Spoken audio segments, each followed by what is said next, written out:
খেজুরের রস খাওয়ার জন্য ৭ সমুদ্র ১৩ নদী পাড়ি দিতে হয়েছে। আর সাথে তো সরষা ক্ষেত থাকবে। আর অনেক মজা করলাম আজকে। ফ্ল্যাশব্যাক।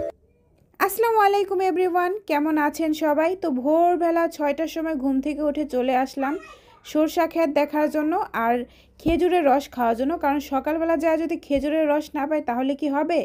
তো ৩ ঘন্টা জার্নি করে তারপরে খেজুরের রস খেতে চলে আসলাম। এই দেখুন আয়শা দেখি আমাদের জন্য খেজুরের রস মানে টাটকা টাটকা গাছ থেকে নামায় আমাদের জন্য রেখে দিছে। তারপরও ভোর ৮টা বেজে গেছিলো, যাই আমরা খেজুরের রস খেলাম। আর টাটকা টাটকা খেজুরের রস খাওয়ার যে কি একটা মজা আপনারা না খেলে বুঝবেনই না।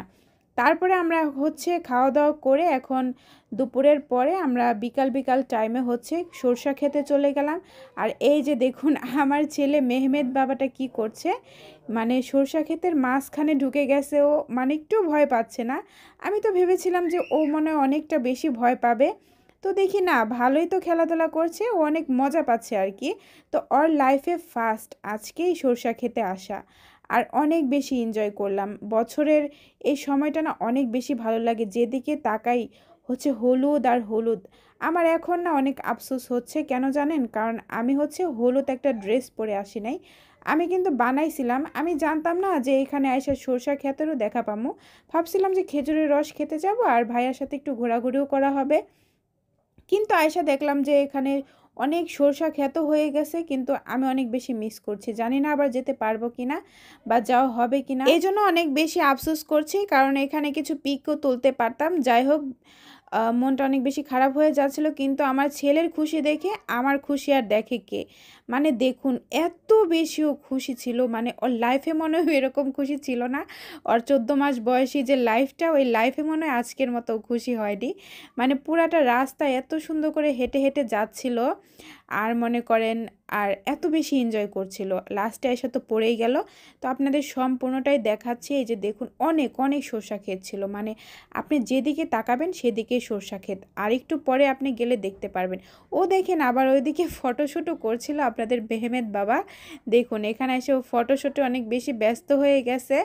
মানে এখন ও ফটোশ্যুট করবে, ফুলগুলোকে এভাবে নিচ্ছে ওইভাবে নিচ্ছে। এইটুকু বাচ্চা কত বুঝে। তারপরে এই দেখুন, আর ছেলের চিপসটা না আমি পুরোটাই খেয়ে নিছি, লাস্টে 2টা ছিল। আমার না একটু মনে ছিল না যে আমার ছেলের জন্য আমি রেখে দেবো, বা আমার একটা যে ছেলে আছে। আমি মানে সরষা খেয়ে দেখে এতটাই মজা লাগছিল, আমার এতটাই ভালো লাগছিল।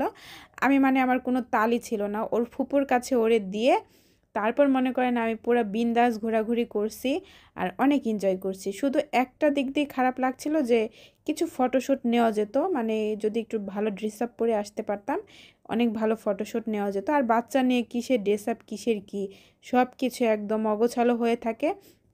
তারপরে এই যে দেখুন এই পাশে ঘষি বানায় রাইখা দিছে, মানে গরুর ঘষি যেটাকে বলে।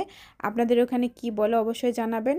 আর এই যে দেখুন আপনাদের মেহমেদ বাবা তার বাবার সাথে কেমন দুষ্টুমো শুরু করছে, মানে তার বাবাকে পাইলে এসে কি যে মনে করে আল্লাহ জানে। আজকের ভিডিওটি এই পর্যন্ত। সব অনেক বেশি ভালো থাকবেন। আল্লাহ হাফিজ।